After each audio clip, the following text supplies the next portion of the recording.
Boa noite. Essa live de hoje é uma live afetiva, né? É uma comida afetiva para o Dia dos Pais. Então será um pão de alho. E além de vocês aprenderem a fazer o pão de alho no passo a passo, vocês vão aprender a fazer esse creme de alho também. Então aqui a gente vai começar com o vídeo dos ingredientes que a gente vai utilizar para fazer o pão, tá?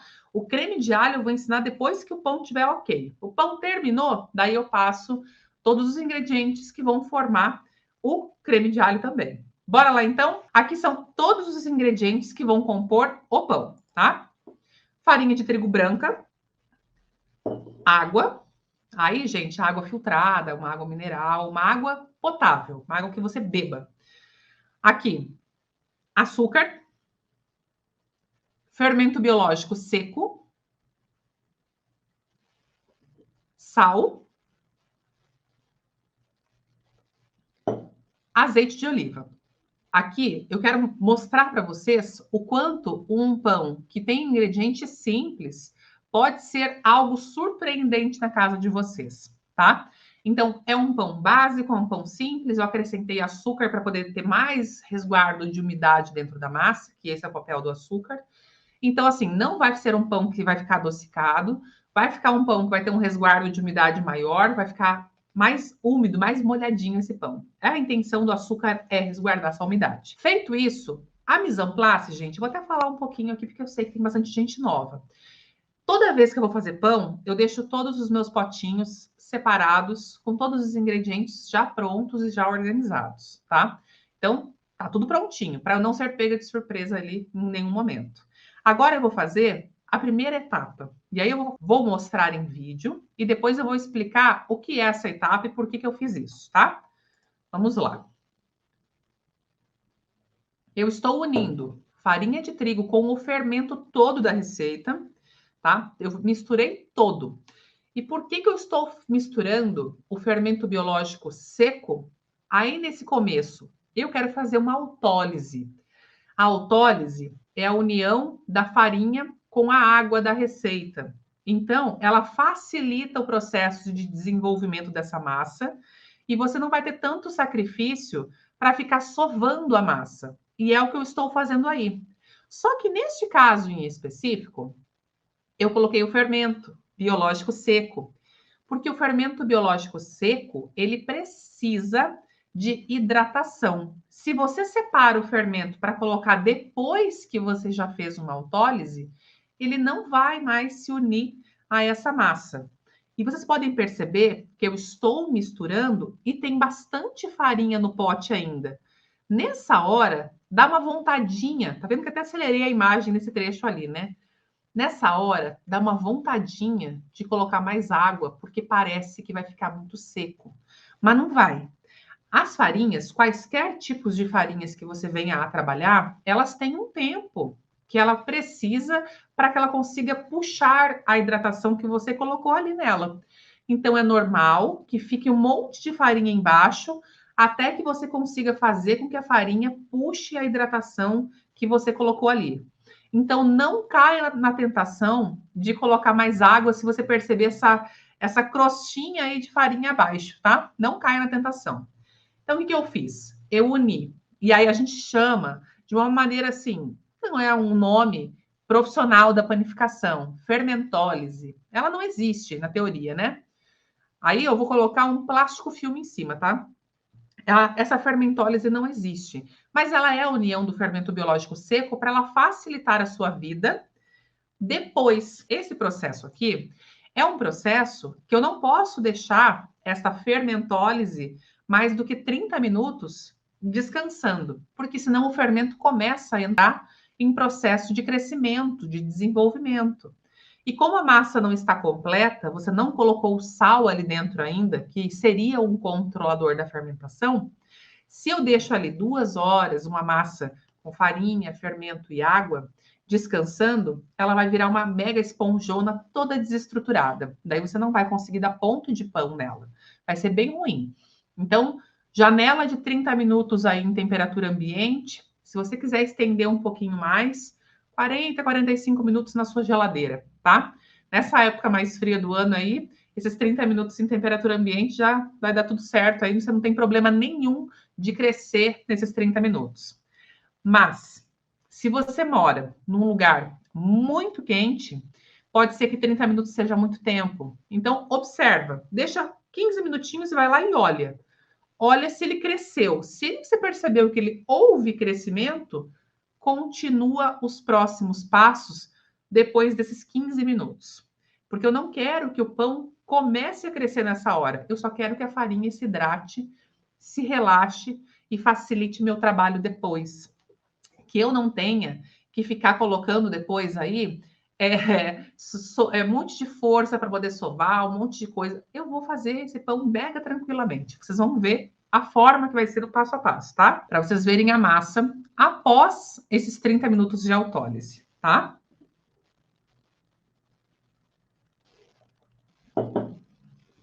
Aqui eu coloquei o açúcar na massa depois desses 30 minutinhos de autólise. Já coloquei o sal também.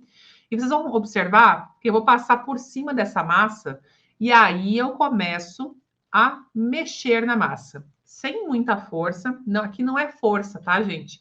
Aqui é mais jeito. Mas observem como que essa massa tá muito mais elástica, muito mais maleável. E era uma massa que a farinha parecia que ia ficar seca, né? Lá no começo não deu aquela impressão que a farinha não ia absorver toda aquela água, que precisaria de mais água? Então, tá tudo certo, tá? Isso é um visual muito importante para vocês poderem ter um parâmetro. Até que horas eu vou ficar mexendo nessa massa? Eu vou mexer com cuidado, com carinho mesmo, sem fazer força demais, até eu deixar de sentir os grânulos do açúcar e do sal. Aí eu começo a introduzir o azeite de oliva.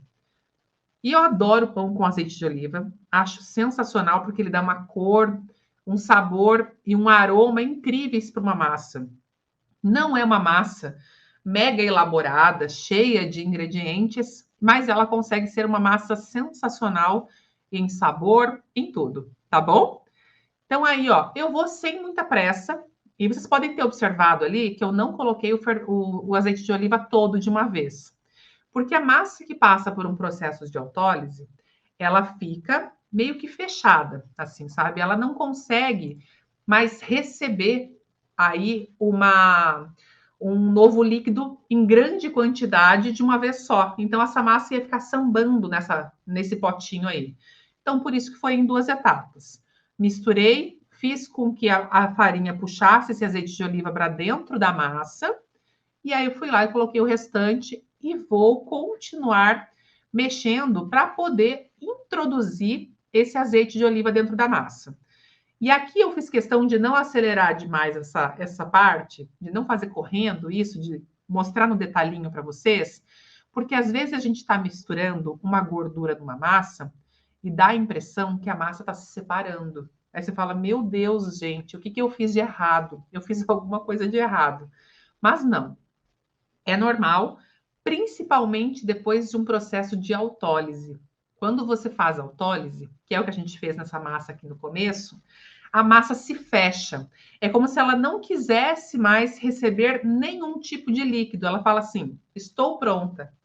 E quando você começa a colocar o azeite de oliva, você está colocando mais hidratação. Então, ela tende, no primeiro momento, a repelir esse novo ingrediente hidratante que você está colocando. Então, por isso, esse movimento de apertar. E não adianta ficar sovando demais, colocando força, que não vai mudar a situação. Vai acontecer a mesma coisa, só que você vai sofrer mais. Então, aqui, vocês podem observar que é bem de boa que eu tô aí, tá? É bem tranquilinho. Eu tô aí misturando super, super na nice, tá bom? Vocês vão observar o ponto dela. Vamos lá. Deixa eu dando... Vou passar um pouquinho para frente aqui, só para poder mostrar.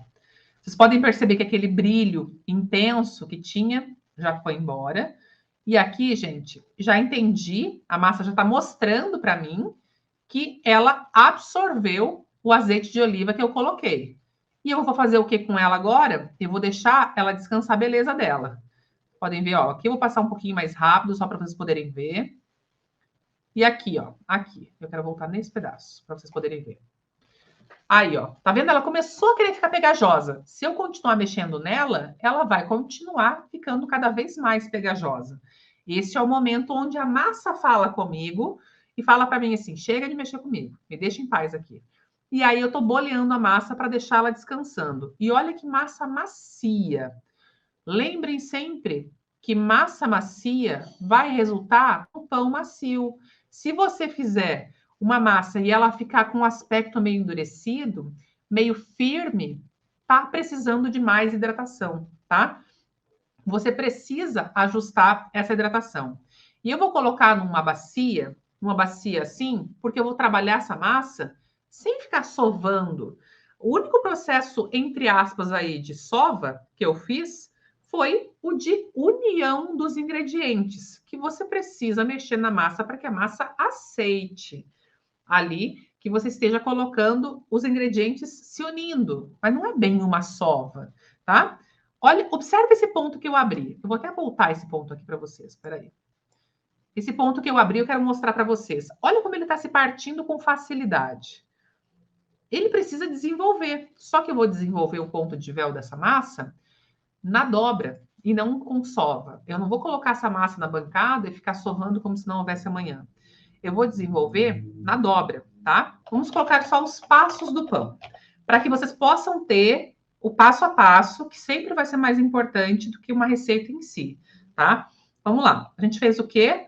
Mise en place, tá? É a organização dos ingredientes. Deixa eu só colocar ingredientes aqui. Vamos colocar só um asterisco ao lado para poder saber que são coisas diferentes. Beleza. Aí aqui eu fiz a autólise. Nesse caso, usei também o fermento biológico seco, tá? Nesta autólise, porque eu precisava hidratar esta autólise, tá?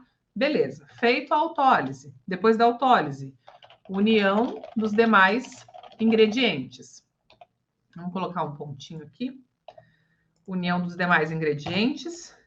E ele foi para o primeiro descanso, tá? Então, a gente está nessa etapa. A gente está na etapa que a gente está no primeiro descanso da massa. Então, deixa ela descansar a belezinha dela ali, tá? E eu deixei descansando por 30 minutos, antes de continuar manipulando. Eu precisava deixar essa massa descansando, porque se eu continuasse manipulando essa massa, ela ia começar a ficar toda estranha. Tem massa que está mexendo e, de repente, ela meio que ela se desestrutura. Excesso de sova, excesso de temperatura fazem com que você acabe estragando uma massa que tinha tudo para dar bom, tá bom? Então, primeiro descanso. Este aqui é após esses 30 primeiros minutos de descanso. Mas vale a mesma coisa que eu expliquei para vocês lá da autólise.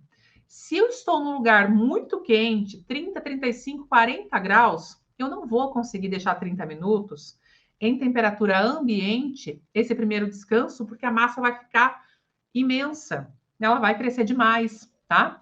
Se você está num lugar muito quente, você pode deixar esses 30 minutos na geladeira, tá bom? Para dar uma seguradinha. Olha o aspecto da massa após esse tempinho de descanso.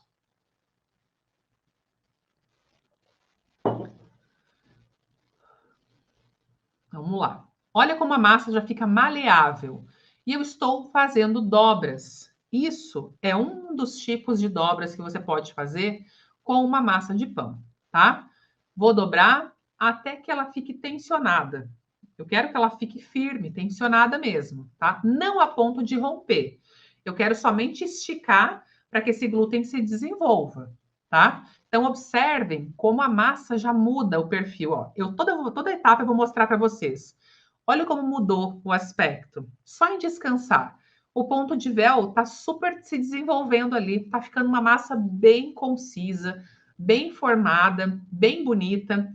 E que o esforço dela foi apenas em unir os ingredientes e respeitar os tempos de descanso. Então, por isso que os tempos de descanso são muito importantes. Então, beleza. Primeiro descanso. Conforme, vou colocar aqui, ó. Conforme os tempos que expliquei. Por quê? Porque se você estiver num lugar muito quente, você vai ter que se fazer valer da geladeira. Se você estiver numa temperatura mais fria, pode ser 30 minutos em temperatura ambiente, tá? Se você não quiser levar para a geladeira, mora num lugar muito quente, 15 minutinhos ali já é suficiente, tá? Primeiro descanso, então a gente coloca aqui, ó, sequência de dobras até ficar firme. O que é ficar firme? Ela ficar tensionada. Você percebe no vídeo. Se você tiver dúvida do que é a massa ficar firme na dobra, você percebe que ela vai ficando mais alta e mais firminha. Ela já não tem mais maleabilidade. Então, sequência de dobras até ficar firme e vai para o segundo descanso, tá? Segundo descanso feito. Agora, eu vou fazer o quê? Eu vou baixar a fermentação e volto a fazer mais uma sequência de dobras, tá? A massa está ali se mostrando descansada, maleável, então eu estou fazendo uma sequência de dobras. E observem que eu passei azeite de oliva nessa caixinha aí quando eu deixo a massa descansando. Por quê? Para que a massa não fique totalmente colada nessa bancadinha aí, tá? No potinho. Tá vendo que a massa ficou bem enxutinha? Ficou gordinha? Isso é uma massa com aspecto de firmeza pós-dobra. E eu vou mostrar de novo ali o ponto, para vocês poderem ver que o ponto vai se desenvolvendo com o passar do descanso. O descanso, por si só, ele já mostra esse desenvolvimento. Olha como ela tá uma massa bonita, sabe? Então, assim, é normal que ele vá acontecendo isso sem que você tenha que ficar fazendo um monte de dobras ali, um monte de coisas, assim, um monte de sofrimento, sova como se não houvesse amanhã, bate massa na parede, bate massa não sei aonde, não precisa, tá bom? Dirceia, pão com fermento biológico, a temperatura da geladeira, se ela tiver 2 graus, 3 graus, o pão com fermento biológico, ele se desenvolve, ele descansa, mas ele vai crescendo. Se for com fermento natural, que não, tá? Mas a minha geladeira eu mantenho sempre entre 7 e 9 graus. Tá? Posso usar a batedeira nessa massa? Poder você até pode, Ângela, não tem problema. Se você tiver. Mas como nem todo mundo tem, eu estou fazendo dessa forma meio sem sova para poder abrir mais opções aí para quem não tem essa opção de batedeira, tá? Então, deixa eu abrir este aqui, que agora a gente vai escrever o que a gente fez nesse outro vídeo, né? Mais uma sequência de dobras até ficar firme e vai para o terceiro descanso, tá? Eu vou colocar um pouco de farinha na bancada, e é pouco mesmo. Eu só dei uma polvilhadinha rapidinha na bancada, tá? Aqui eu coloquei um pouquinho de farinha na bancada para eu poder modelar esse pão. Então, eu tô dando uma distribuída na fermentação, que automaticamente distribui a temperatura que está no centro dessa massa. E aí, gente, eu vou começar a fazer o processo de modelagem. E aqui, como esse vídeo vai ficar disponível para vocês até na quinta-feira da semana que vem, vocês podem assistir, reassistir, aproveitem. Estou fazendo um tipo de modelagem, tá? Existem vários tipos de modelagem desse tipo de massa, desse tipo de pão que a gente vai fazer. Mas não necessariamente você precisa fazer, todas as massas eu vou fazer desse jeito. Não, essa era uma massa que ela tinha como fazer isso porque era uma massa mais hidratada, tá? Porque eu coloquei água e coloquei azeite. E depois eu vou passar as quantidades para vocês. Então, aí eu estou fazendo o que a gente chama na panificação da modelagem Batar. A modelagem Batar é isso daí que eu acabei de fazer. E agora eu vou deixar ela descansando a belezinha dela na última fermentação dentro do baneton, tá? E o que eu estou passando nesse baneton? Eu estou passando farinha de arroz, tá? E não farinha de trigo. Por quê? Farinha de trigo desenvolve glúten, se tiver umidade, ele vai colar no baneton, tá? Farinha de arroz não desenvolve o glúten, então ele vai puxar um pouco da umidade do pão, sem que esse pão se cole neste baneton, tá bom? Estou fazendo as costuras finais aí e vou colocar mais um pouquinho aí de farinha de arroz em cima para não colar no saquinho plástico que eu vou colocar. Porque eu vou deixar essa massa descansando a belezinha dela dentro de um saquinho plástico. Por quê? Porque eu vou levar para uma fermentação mais longa dentro da geladeira. E aí, tá vendo que eu fiz tipo um chapéuzinho de Papai Noel? Por quê? Porque a massa vai crescer. E se eu tiver colocado o plástico rente, o pão, ele pode colar. Então, quando eu faço esse chapéuzinho, a massa cresce e ela pode colar de leve nas laterais do plástico, mas ela tem espaço para crescer com mais facilidade. Aqui vocês podem se perguntar, Andressa, quanto tempo você deixou esse pão fermentando na geladeira? Não significa que todos os pães serão o mesmo tempo, tá? Você pode fermentar 6 horas, você pode fermentar 8 horas. O que vai depender vai ser da temperatura da sua geladeira. Se a sua temperatura de geladeira estiver mais alta, a fermentação desse pão vai acontecer mais rapidamente. Se a temperatura da sua geladeira for uma temperatura mais baixa, a fermentação será ainda mais lenta, tá? E vou também dar uma sugestão depois para vocês da quantidade de fermento. Quer estender uma fermentação ainda mais tempo? Então, coloca menos fermento biológico seco. Então, depois desse terceiro descanso, a gente fez a modelagem, tá? Vamos colocar maiúsculo, modelagem e descanso para a última fermentação, tá? Aqui, então, a exemplo do que eu falei para vocês agora sobre temperaturas, não tem um padrão, tá? A temperatura e o tempo de fermentação está muito mais relacionado com a temperatura da sua geladeira. Na primeira vez que você for fazer esse pão, observe esse pão de meia em meia hora, de hora em hora, faça durante o dia esse pão, para que você consiga observar o desenvolvimento dele, tá bom? Aqui, esse próximo vídeo é o pão já depois da fermentação, tá? Olha como o chapéuzinho ele ajuda, porque aquele plástico não fica totalmente colado ali. A massa estava gelada, tirei da geladeira. Você pode perceber que teve um mega desenvolvimento ali, ficou bem bonitona. E agora, ó, eu estou pressionando para poder saber se a fermentação está boa ou não.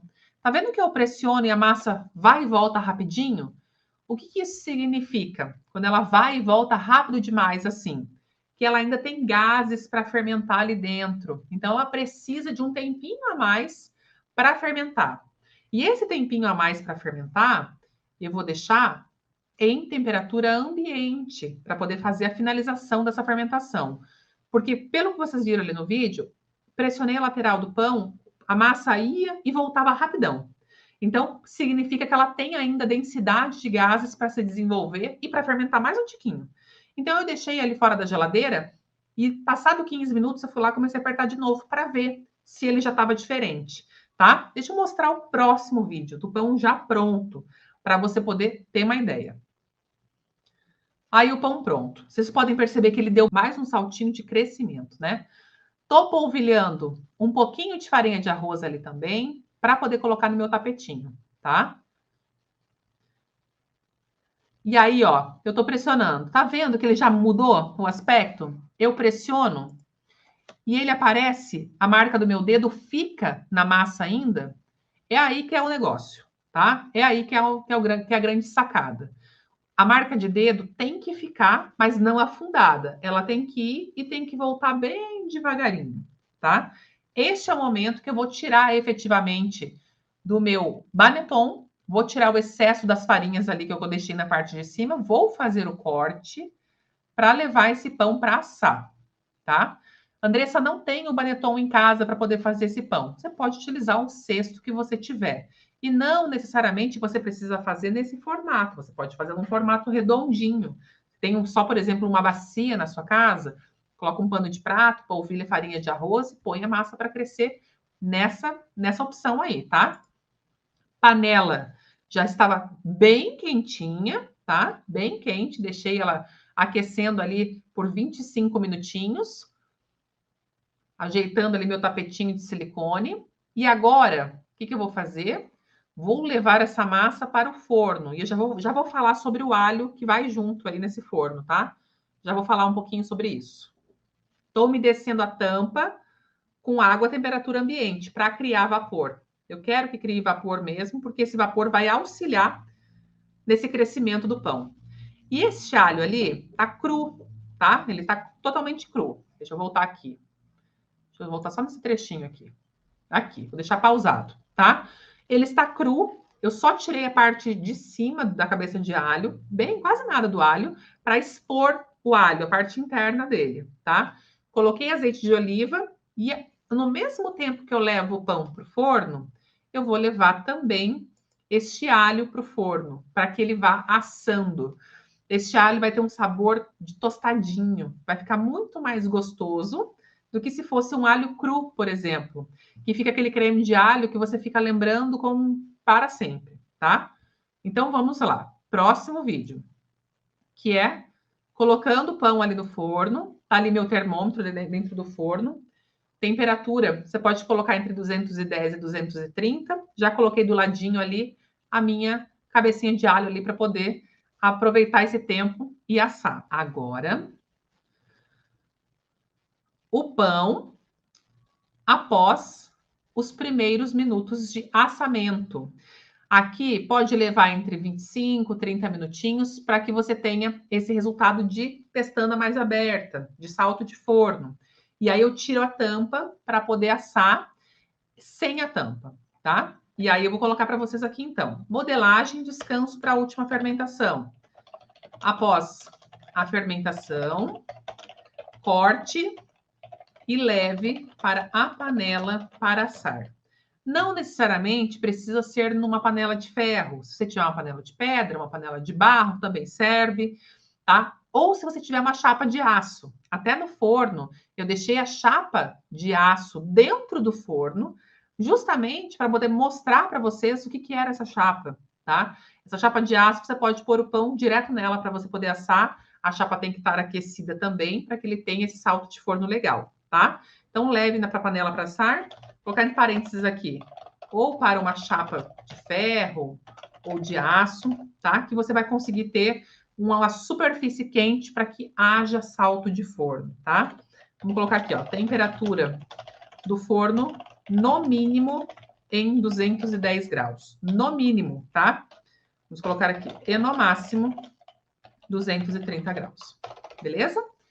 Fechou aqui. Esta etapa fechou. Aqui, vou colocar mais uma informação legal aqui para vocês, tá? Aqui, neste ponto, vou colocar mais informação. Asse o pão entre 25 a 30 minutos com a panela tampada, se for na panela, tá? Se não for na panela, for na chapa, ele vai assar um pouco mais rápido, tá? Porque ele tem maior o ambiente, ele vai dourar mais rápido, ele vai assar mais rápido. Porque daí, depois desses 25 a 30 minutos com a panela tampada, eu vou tirar e vou esperar o pão dourar, tá? Ou atingir a temperatura de 96 graus internas, tá? Vamos para o próximo vídeo. Aqui, então, o pão ficou pronto, tirei a tampa, deixei ele assando, para que ele pudesse fazer a finalização dele. E agora, eu vou deixar esse pão esfriar, tá? Por quê? Porque se eu for cortar o pão quente para poder rechear, aquele vapor que está ali dentro vai embora. E aquela umidade que eu gosto que fique dentro do pão, e quando eu falo umidade, não é um pão que fica todo molhado por dentro. É um pão que fica mais macio. Quando você vai morder, o miolo dele tá macio na boca, tá um miolo gostoso, não é um pão seco que esfarela. Então, eu não quero perder essa umidade. Então, eu tiro do forno, deixo ali na grade para poder esfriar completamente, e daí eu vou começar, enquanto ele está esfriando, eu vou começar a fazer o meu creme de alho. Vamos lá, então, para os ingredientes do creme de alho, lembrando que as quantidades eu passo no término de todos os vídeos, tá bom? Vamos lá. Cebolinha e salsinha picadas, e eu gosto de bastante mesmo, tá? Manteiga, requeijão, e esse requeijão, gente, é sem amido, tá? Porque aquele com amido ele fica muito forte. Esse aí é o alho assado e mussarela ralada, tá? Esses são os ingredientes, aí tá o nosso pãozinho maravilhoso, né? Esses são os ingredientes para você poder formar o creme e aí, posteriormente, você vai rechear esse creme. Vou passar as quantidades depois, fiquem tranquilos, tá? Vamos lá. Aqui, o que eu vou fazer? Eu assei, no período todo que o meu pão estava assando, o meu alho estava dentro do forno também. E ele vai ficar nesse aspecto aí, ó, aspecto pastoso. Se você tiver um processador, você pode fazer isso que eu estou fazendo na mão, você pode fazer no processador. Eu fiz no garfo para mostrar que dá para fazer, mesmo que você não tenha processador. No liquidificador não dá para fazer, ele pesa demais a potência do liquidificador e pode queimar, tá? Porque ele não é um creme muito fluido, ele é um creme mais pastoso. E aí tá a manteiga. A manteiga para fazer o creme de alho, Quanto mais temperatura ambiente ela tiver, mais fácil será de você conseguir fazer esse processo de amassar a manteiga, tá? Essa manteiga, quando eu fui fazer, ela estava meio friazinha ainda. Então, ela foi um pouco mais difícil. Então, eu fui colocando aos poucos a manteiga e eu estou criando uma pasta. É um creme mesmo, tá? E eu vou com o garfo. No processador, isso aqui acontece mega rápido, tá? Mas, como eu sei que nem todos temos processador em casa, dá para fazer na mão, no garfinho mesmo, que dá bom também, tá? Façam esse pão nesse final de semana. Inclusive, vocês podem fazer o pão no sábado e deixar o creme pronto para vocês poderem assar e finalizar esse pão no domingo. Vocês vão entender depois do que eu estou falando, tá? Aí eu coloquei o requeijão e vou começar a unir. O requeijão você pode deixar fora da geladeira por uns 30 minutinhos para ele ficar em temperatura ambiente. E ele vai te dar um resultado mais fácil de unir também, tá? E você vai misturando. Aqui, salsinha e cebolinha, gente, eu não tenho preguiça de colocar, não, tá? Eu gosto bastante, eu gosto bem verdinho mesmo. E aí a mussarela, eu ralei bastante, porque eu queria entender quanto que eu ia colocar nessa receita aí, tá? Foi uma receita que eu criei para essa aula. Eu fazia um creme de alho diferente antes, e depois eu criei uma receita, que eu tinha uma quantidade diferente. Mas depois dessa aula, eu coloquei para vocês as quantidades certinhas, tá? E aí, o queijo vai dar um charme depois lá no pão, quando ele estiver pronto. Eu vou mostrar para vocês, tá? Para que vocês possam ter uma ideia. Beleza. Feito o creme. Então, aqui, gente, dá a impressão de que o creme é mega complexo e tudo mais. O que a gente tem que focar? Ele não foi feito com margarina, porque a margarina não dá para substituir pela manteiga, tá? A margarina vai mudar muito o sabor. E como você está comendo ali puro, uma quantidade um pouco maior, a manteiga é melhor do que a margarina, tá? Vamos lá, então. Próxima etapa, que é a etapa de colocar isso num saco de confeiteiro. Saco de confeiteiro, gente, isso é um saco de confeiteiro, tá? Não precisa ser dessa cor, não precisa ser verde o saco de confeiteiro. Mas vocês vão em qualquer casa de confeitaria, de produtos para confeitaria, e vocês vão encontrar esse saco aí para vender. E vocês podem observar que eu estou segurando o saco, depois eu vou mostrar. Vou passar esse vídeo e daí eu vou mostrar como que eu estava segurando ele, para poder colocar isso ali dentro de uma maneira bem tranquila, tá? Pode parecer meio complicado no primeiro momento, mas depois descomplica, tá? Beleza. Aqui, gente, o que que eu estou fazendo? Eu estou segurando ali com a mão em C. Tá vendo que eu estou buscando, estou trazendo de fora da mão e agora eu vou ajustar isso antes de cortar a pontinha do saco de confeiteiro, tá? Eu vou ajustando. Beleza. Deixa eu tirar esse vídeo daqui. Saco de confeiteiro, para você poder encaixar com perfeição na sua mão, você pode pegar não a mão que você trabalha. A mão que você trabalha deixa livre. Coloca na mão contrária. Se você é destro, coloque na mão esquerda, para que você consiga encaixar a mão em C, segura o saco de confeiteiro aqui e passa por cima da sua mão. Quando você for pegar a colher do creme para colocar dentro do saco de confeiteiro, você apoia no seu dedão. E aí o dedão tá segurando o saquinho ali. E você vai conseguindo colocar todos os ingredientes ali dentro, tá bom? Vamos para a próxima etapa. Essa etapa, gente, é a etapa de cortar o pão, tá? E aí, eu estou cortando pão com uma faca de pão e eu não estou atravessando o pão até o final. Eu estou cortando e deixando sempre uma parte embaixo para que o pão não se solte. Eu não quero que o pão se solte ali. Eu quero que o pão fique unido, mas que eu consiga ter espaço para poder rechear esse pão. E esse pão é grande. Essa mesma receita que a gente fez, você pode fazer porções pequenininhas de 50 gramas para você poder rechear de forma unitária. Mas eu gosto de fazer esse pão grande para um churrasco em família, um churrasco com amigos. Dia dos pais, geralmente vocês unem a família acaba ficando um tamanho maior aí. Então, é uma excelente opção para um número maior aí de pessoas. Observem que o pão não se solta. Então, tomem cuidado quando vocês forem fazer esse corte, para que você não aprofunde a ponto de separar esse pão. E aí você vai virar o pão ao contrário e vai fazer o corte para que fiquem esses quadradinhos ali todos soltinhos, tá?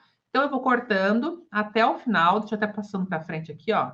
Vou cortando, tá? Ah, peraí, deixa eu voltar na parte do rechear. Cortei o pão, beleza? Tá todo cortadinho ali. Agora eu vou começar a rechear. E ali eu vou tirar a parte do bico ali do saco de confeiteiro e vou recheando em todas as etapas. Vou passando, indo e vindo. Vocês vão observar ali, ó. Essa gravação ficou porque eu gravei sozinha, né? Diferente do curso, né? Que no curso tinha uma equipe aí de cinegrafistas profissionais, aqui era eu comigo mesma, nessa aula. Então, o que você vai fazer? Você vai e vem em todas as fileiras que você cortou, de um lado e de outro, para que você tenha esse creme de alho em todas as etapas, tá? Deixa eu passar um pouquinho mais para frente aqui, ó, para você poder ver, tá? Aí eu vou apertando. Vocês podem ver que o pão vai ficando mais gordinho, e eu vou ajustando e apertando esse creme ali dentro, tá bom? Por quê? Porque eu quero que quando eu volte esse pão para o forno, que ele vai voltar, vai ter uma finalização no forno, para poder derreter esse queijo, essa manteiga derreter também, fazer a finalização de sabores, para quando eu voltar isso para o forno, ele consiga derreter, tá? Tô passando aqui mais rapidinho, para vocês poderem ver que eu recheei todas as etapinhas desse pão, tá?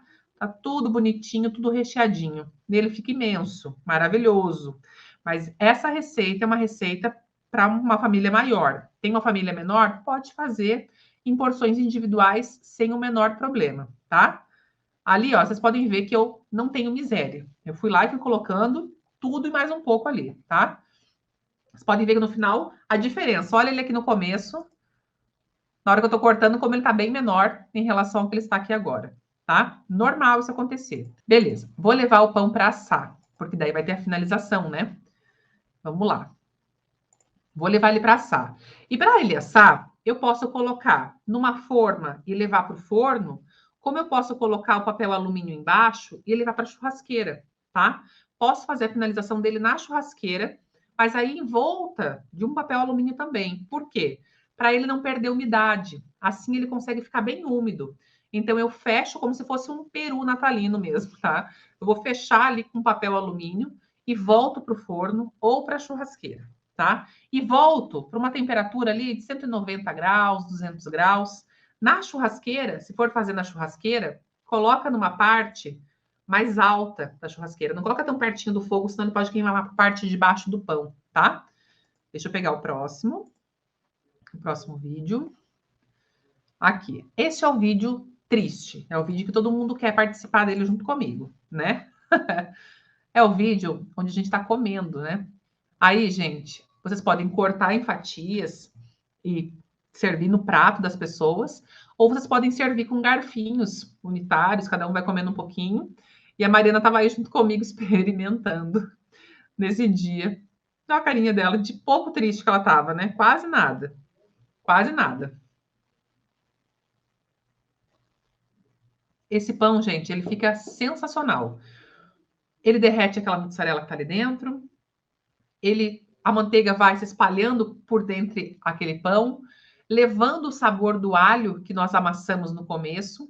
Então, gente, para que ele fique saboroso e suave, se você colocar o alho cru no começo, ele não vai ficar tão suave, tão saboroso como fica desse jeitinho aí, tá? Não fica. Eu não paro mais de comer, né? Não fica tão suave. Então, assem o alho. Ah, Andressa, eu não quero assar, de repente vou gastar muito tempo, tal, sei lá, qual for o motivo. Se você não quiser assar, frite. Passa ele por uma... Frita ele um pouquinho, tá? E aí depois você bate ele para poder... Porque assim, depois que você frita, ele fica mais endurecidinho, ele não vai ficar tão macio. Daí você vai ter que bater no liquidificador com um pouquinho de azeite de oliva, alguma coisa para ele poder virar uma pastinha, para daí você continuar o seu creme de alho, tá? Então, gente, esse pão, ele é uma maravilha para você dar de presente para qualquer pessoa que você conheça, que você tenha aí um desejo de parabenizar pelo Dia dos Pais, seja o que for, tá? Agora, o que eu vou fazer? Eu vou voltar para cá. E agora, nessa etapa, eu vou passar para vocês a receita, tá? Aí eu vou colocar aqui, ó. Vou colocar nesse próximo aqui, ó. Siga as demais orientações do vídeo, tá? Porque o foco inicial estava lá. Agora, deixa eu só puxar para cá, que eu tenho a receita para poder passar para vocês. Deixei tudo prontinho aqui para vocês, tá? Os ingredientes para o pão e os ingredientes para o creme de alho. Aqui, gente, este momento é o momento que vocês vão tirar um print ou vocês vão copiar. Aí, gente, sobre preço de venda, e como os nossos ingredientes são variados em custos no Brasil, você vai ter que fazer o custo desse pão para daí você ter certeza de quanto você gastou, para daí você precificar, tá? E são tamanhos. Esse pão aqui, ele é um pão grande.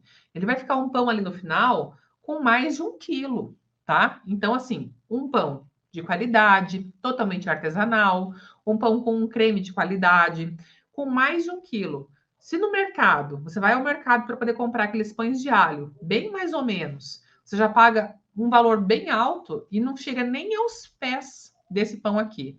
Quem já experimentou, já fez e já colocou para jogo, sabe o quanto isso aqui é muito anos-luz superior àquele pãozinho que a gente costuma ver no supermercado, né? Então, por isso que eu falo, quando a gente faz um produto artesanal, o preço é diferente também. Mas aí você vai ter que ver diante do seu custo inicial, tá? Outra coisa, gente, quem receber esse pão aí também vai ficar muito feliz. Por quê? Porque é um presente, né? Você você dedicou seu tempo, você dedicou o seu carinho, o seu cuidado, o seu conhecimento, o seu tempo investido para poder fazer isso para alguém, tá bom? Então, FBS é fermento biológico seco, tá bom? Se for fermento biológico fresco, deixa eu colocar aqui para vocês. Se for fermento biológico fresco, vou colocar FBF, tá? Fermento biológico fresco são 15 gramas que vocês vão utilizar.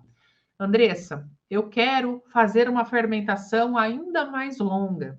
Aqui nesse fermento, você pode diminuir para 3 gramas, tá? E aí para 9 no fermento biológico fresco. Se for fermento biológico seco, para 3 gramas. Para você ter uma fermentação ainda mais extensa. Para onde eu indico esse tipo de fermentação um pouco mais extensa? Indico para lugares como Norte, Nordeste, que tem temperaturas muito altas. Talvez agora não esteja tão alto, porque estamos num período mais frio, meio que no geral, né? Por mais que no Norte e Nordeste não esteja frio, frio, frio, para vocês que moram aí, a temperatura está mais baixa do que o comum, né? Então, analise a temperatura que você está no momento que você for fazer esse pão. Gente, um beijo grande para vocês, então. Tchau, tchau, gente. Obrigada.